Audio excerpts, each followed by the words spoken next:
Hello, and welcome to worship with Portage United Church of Christ as we begin the season of Lent. Lent is traditionally a time for inward reflection and deepening our journey of faithfulness as followers of Jesus Christ. It is a time where we try to strip ourselves of the excesses of our lives in order to get down to the heart and the soul of our journey. Needless to say, many of us have spent the last year stripping away not only the excesses of our lives, but also having many needed parts of our lives also stripped away. So, our worship series for this season of Lent is one called Holy Vessels, and it offers us a Lenten season of recovery, when so much in our lives seems to have been stripped away and broken. During this series, we'll be using a lot of images of beach glass or sea glass. Now, this is something I just learned about at the start of this series. Sea glass comes about because people will toss away, they'll discard their old bottles of glass or containers made of glass. And over time, with the abrasion of the sand and the currents, these glass containers break apart. And the shards of glass will get polished smooth, the rough edges made smooth. Sometimes even their hue will change. Because of time and adversity, something broken and discarded is made into something beautiful. This is the journey of Lent, and this is the journey of our lives. To accompany us on this journey, we will be hearing the healing stories of Jesus in the Gospel of Matthew. Because in these stories, we see the ways that Jesus attends to the broken and sometimes discarded places in our lives and in the lives of others. So as we are about to embark on this journey, I invite you to take a deep breath, center yourself in the presence of God, and let us prepare our hearts, our minds, our bodies, and our souls for worship. Each of us is created a precious and holy vessel of embodied love. We have been through a harrowing time since last Lent that has shattered our sense of wholeness, body, mind, and spirit, like a glass vessel fractured into pieces. Let us enter a Lenten season of recovery as we focus on Jesus, the healer of our every ill.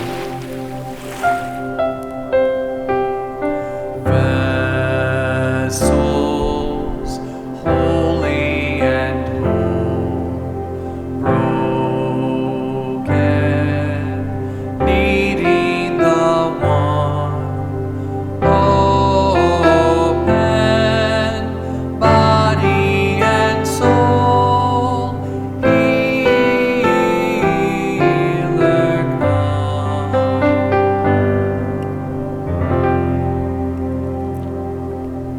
Beach glass begins as something whole and yet discarded. As it is tumbled by the sea, it is broken and polished until it becomes a treasured mineral gem. We do not embrace that suffering is necessary or God-given, but simply that suffering is a part of life. When pain comes and brokenness enters our lives, Jesus reaches out to touch and remind us of the treasure that we all are, worthy of new life in the midst of hopelessness. In a year when pandemic has wreaked havoc on our world, we begin by affirming our journey to physical health. Vessels, holy and whole, broken, needing the one, open, body and soul, healer come. Vessels, holy and whole, broken, needing the one, open, body and soul, healer come.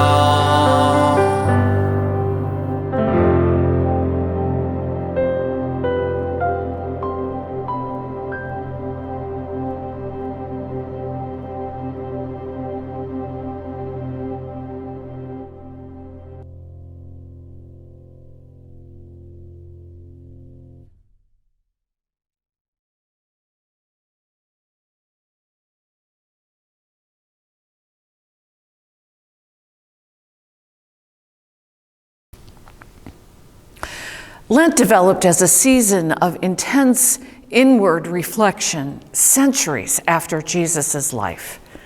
Yet, as we shall see, Jesus encourages people to open up about their lives, to speak the truth, no matter how broken they may be or no matter how broken they may feel. This is the beginning of compassion for ourselves and for others. It is the beginning of healing. And so we start by acknowledging our need to restore our own holy vessels. Let us pray.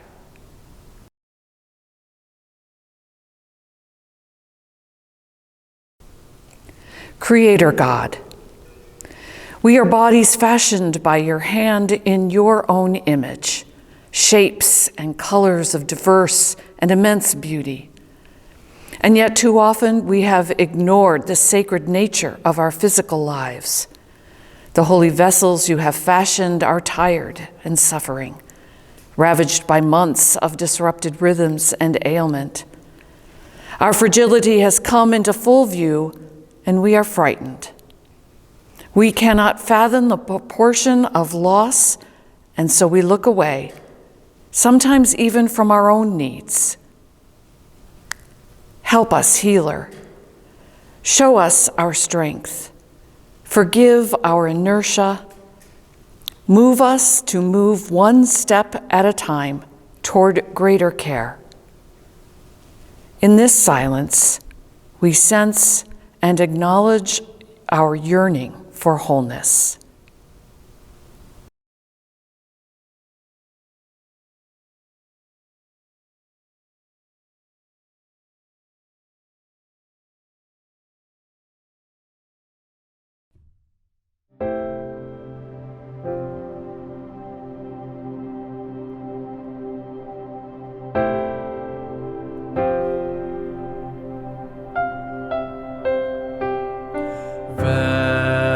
Vessels holy and whole, broken, needing the one, open, body and soul, Healer come.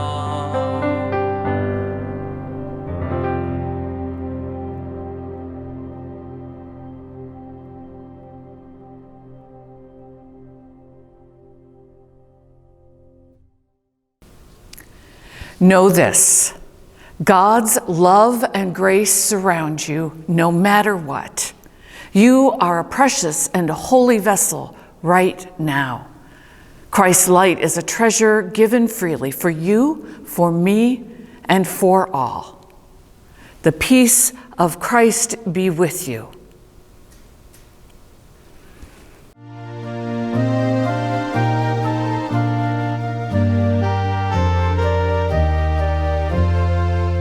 Healer of our every ill, light of each tomorrow, give us peace beyond our fear and hope beyond our sorrow.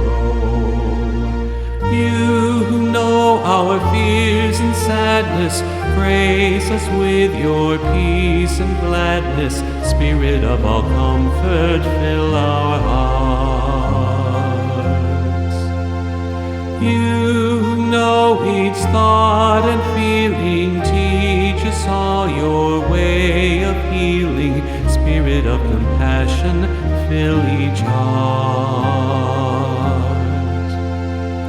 Healer of our every ill, light of each tomorrow, give us peace beyond our fear and hope beyond our sorrow.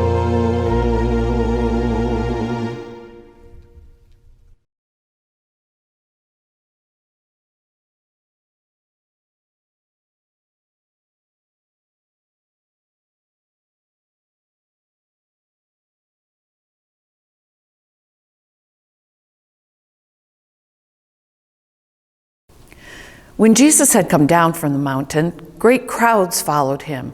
And there was a leper who came to him and knelt before him, saying, "Lord, if you choose, you can make me clean." And he reached out his hand and touched him, saying, "I do choose. Be made clean." Immediately his leprosy was cleansed. And then Jesus said to him, "See that you say nothing to anyone, but go, show yourself to the priests, and offer the gift that Moses commanded as a testimony to them." That evening they brought to him many who were possessed with demons, and he cast out the spirits with a word and cured all who were sick. This was to fulfill what had been spoken through the prophet Isaiah. He took our infirmities and bore our diseases. The gospel lesson we just heard begins right as Jesus has just finished delivering his most famous and probably most often quoted sermon, the Sermon on the Mount. This is the sermon that has all those famous words in it. Words like, "Ask, and it shall be given to you." Words like, "Judge not, lest ye be judged." It has the words of the golden rule. do unto others as you would have them do unto you. And it has the words of the Lord's Prayer. All of this in this sermon that takes up 3 full chapters in Matthew's gospel because it is so full of words. So that's a lot of words that Jesus spoke as he comes down the mountain to perform his first miracle in the Gospel of Matthew. That's a lot of words that precede this healing event that ushers in all the other healing events in Matthew's Gospel. A healing story that takes up only 4 verses and is accomplished in just 3 words. So, in the spirit of Lenten simplicity, and in an attempt to reflect the transformation that can happen in just 4 verses when Jesus is involved, I'm going to offer you today 4 words. 4 words that I believe capture the heart and soul of Jesus' ministry. 4 words that I believe call us to consider what is at the heart and soul of our discipleship. First word, compassion. In a culture that often considered diseases to be the consequence of sin, Jesus' compassion here really stands out. You might even call it shocking. He passes no judgment whatsoever. We don't hear from him, "What did you do to cause this to happen to you?" We hear no reprimands from him. "Stop embarrassing yourself by kneeling in front of me. And geez, while you're at it, you're unclean. Keep your distance, please." We hear no expectations or demands from him. "How will you change your life if I heal you?" We just witness compassion. Now, this brings me to wonder how often you or I offer compassion with conditions or expectations attached, either spoken or implied. Jesus just offers compassion. And because he is God's word made flesh, when we witness Jesus' compassion, we are getting a glimpse into God's compassionate nature. No judgment, no demands for reciprocity. Just plain, simple compassion that crosses and breaks boundaries. Second word, willing. Now, this is translated for us as choose. This person with leprosy comes running up to Jesus and says, "Lord, if you choose, you can make me clean." And Jesus responds by saying, "I do choose." Now, I'll tell you that on the surface, this kind of bugs me a little bit. This sounds like a rather regal and arbitrary response of Jesus, as if all the lepers were lined up in front of him that day, and he walks down the row inspecting them all and finally says, I choose you to heal this day." But this choosing of Jesus here is no whim or flight of fancy. This word that is translated as choose is the same Greek word that Jesus teaches us in the Lord's Prayer. Your kingdom come, your will be done on earth as it is in heaven. It's the same Greek word that Jesus uses when he is praying in the Garden of Gethsemane before his arrest.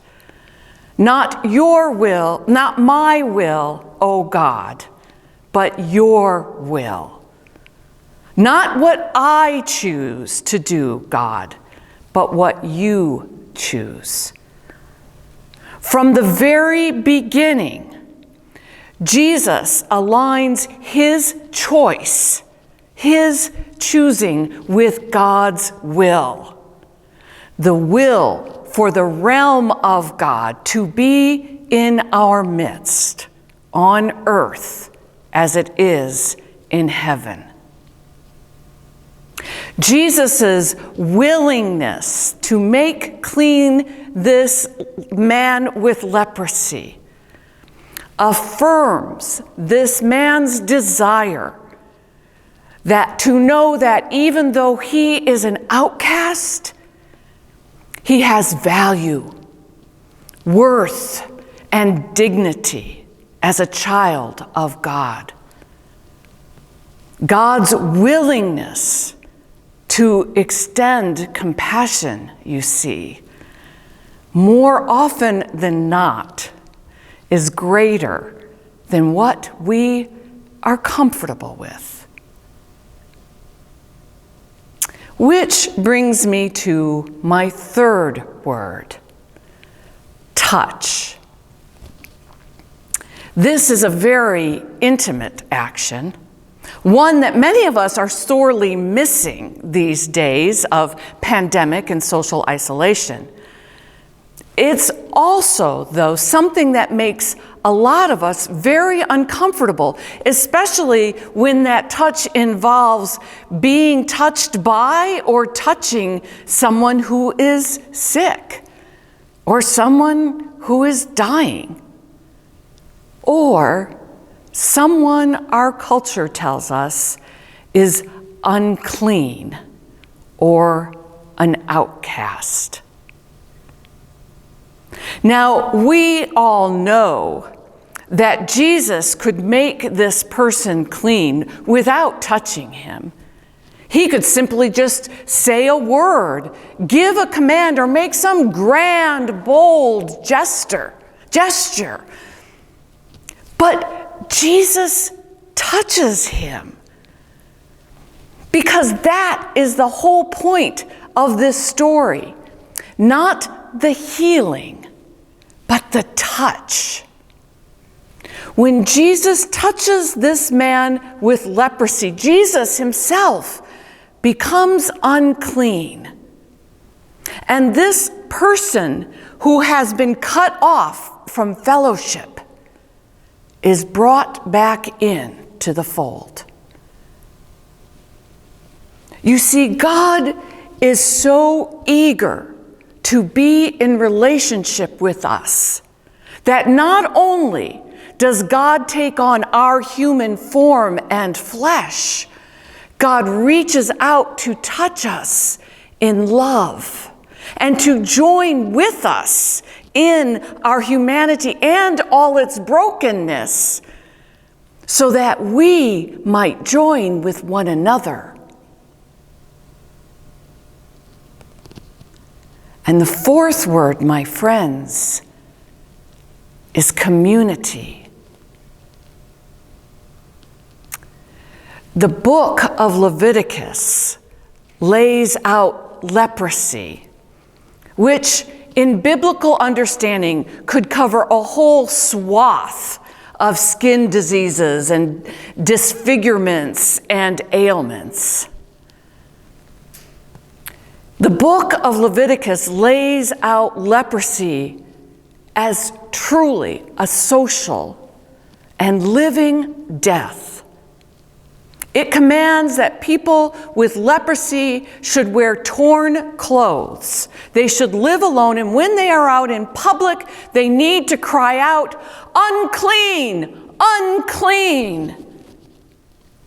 They have to publicly humiliate themselves. And they are cut off from society. They are isolated. So it's really important to pay attention to the words here. This man comes running up to Jesus and does not say, "Lord, if you choose, you could heal me." He says, "You can make me clean." And Jesus' response is not to say, "Be healed." It is to say, "Be made clean." This man's deepest desire and Jesus' expression of God's will for this person is not simply to make the disease go away. This man's deepest desire and Jesus' expression of God's will for this person is to be restored to and to restore community. Welcoming, non-judgmental, compassionate community. As we long for, as we hope for, as we prepare to return to community in our congregations, perhaps we can imagine new ways of being communities of hope and healing for our neighbors. New ways to cross and break boundaries in our compassion. New ways to extend the loving touch of Christ. And a new willingness to affirm the dignity and worth of all God's children. And then, in these new communities, we will uncover within ourselves and in one another, and we will live as the treasure that God creates in each and every one of us.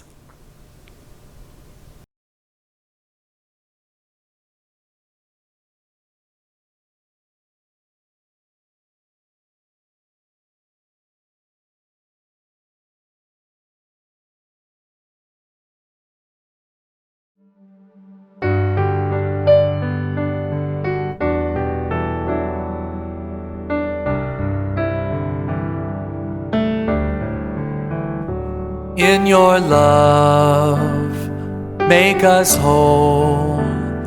May we rest in your compassion. Calm the lost, weary soul. In the warmth of your love, may your peace fill our hearts. May we know the love of Jesus. By your grace you console. Make us holy. Make us whole.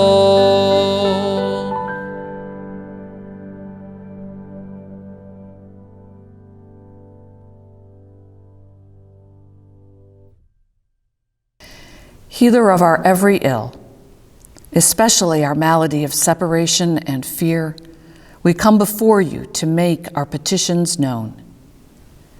Hear our cries for healing of body, mind, and spirit. We know that already you are at work among us, showing us the way to recovery from the toxicities and the grief of our time.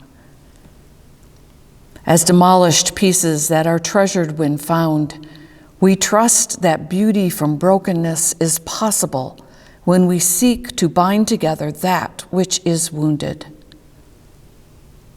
We pray especially for those who have experienced the physical loss of family and friends in the pandemic, and those who are still suffering the consequences of the illness.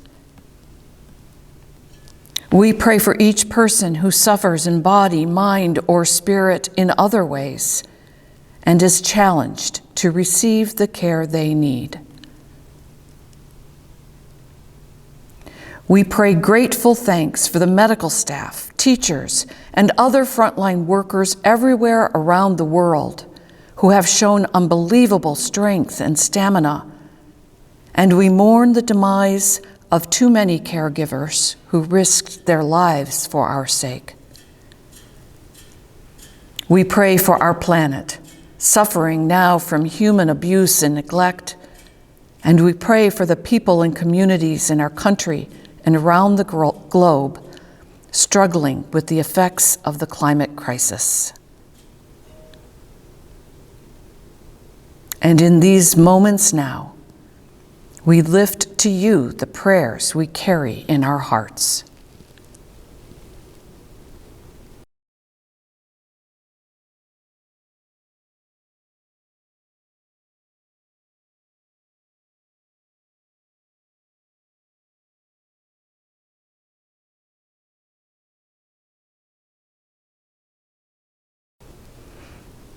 Holy One, you have heard our prayers, spoken and unspoken. Hear us now as we pray together the prayer that Jesus taught us. Our Father who art in heaven, hallowed be thy name. Thy kingdom come, thy will be done on earth as it is in heaven. Give us this day our daily bread. And forgive us our debts as we forgive our debtors. And lead us not into temptation, but deliver us from evil. For thine is the kingdom and the power and the glory forever and ever. Amen.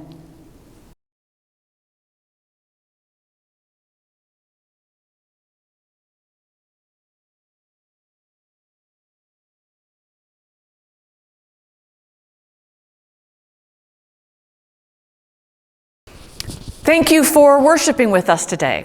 Whatever the day of the week you joined us or whatever time of day you were able to, we are glad that you were here.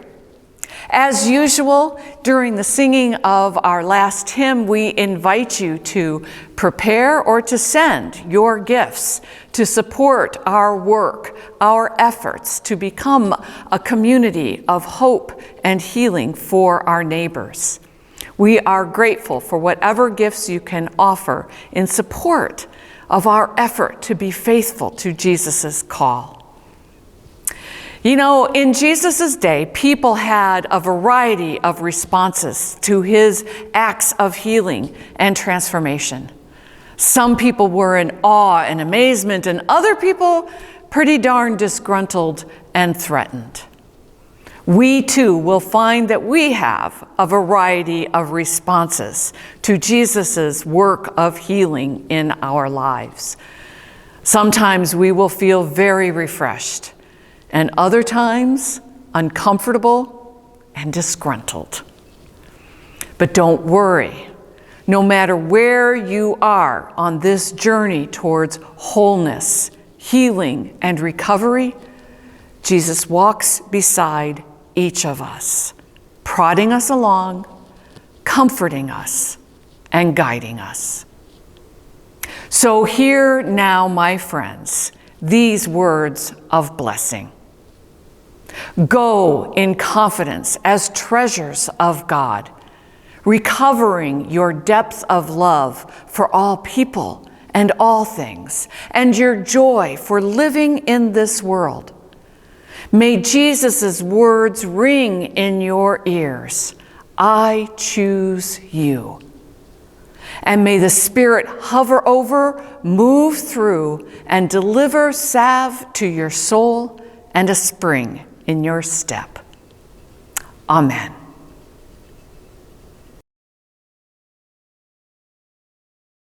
Sacred the party, has created, temple of spirit that dwells deep inside.